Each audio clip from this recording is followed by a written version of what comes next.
All right, sticking with housing, Sacramento County has announced plans to bring 2 new housing projects that will help the homeless. One of the projects is in downtown Sacramento. Another would be a brand new apartment complex in Citrus Heights, where Abel's Christmas tree lot used to be. That's on Sunrise Boulevard. The plans are being praised by homeless advocates, but some people living in the area, they are not so sure. Fox 40's Doug Johnson joining us now live in Citrus Heights with more on the plan, what it's calling for, and who could be paying for it. Doug. And Nikki, the county is still waiting for state approval on the funding, but this is the big vacant lot here in Citrus Heights where they do want to build that project, but a lot of neighbors, well, they tell us they hate the idea.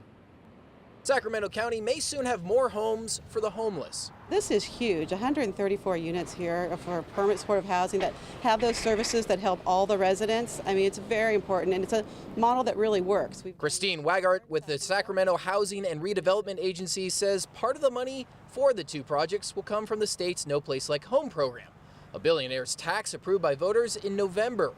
If approved, the Capitol Park Hotel on 9th Street will be completely renovated, and the current residents will be relocated. Everyone will have bathrooms and kitchens, a lot of service space for resident service providers. But it's the second project in Citrus Heights, which calls for a $22 million 42-unit building that has mixed emotions from residents. I think it's a bad idea. I don't think it's big enough. I think there's a lot more areas close to around here that's bigger, that it would work out better. This woman didn't want her face shown, but she lives behind the vacant property on Sunrise Boulevard. She says already one of her neighbors has moved away because of the proposed project. They were going to do it before their houses. They lost the equity in their house, and they didn't want to take a chance on not being able to sell it for what it was worth once that was in there. But not everyone in the neighborhood feels the same way. By all means, let's fix them up. Let's get them back into the job market. Tom Milton says at first he was skeptical of a homeless housing project in his backyard, but then he and his wife went to other properties managed by the county. We didn't see any loitering. We didn't see any less than desirables hanging around. Milton says what's ironic is there's already homeless living on the property now anyway. He believes this program could give some the structure they need to turn their lives around. These people are ready to go back to work. They just want that chance. They want to get in that door. But Milton agrees 3 stories may be too tall for the property.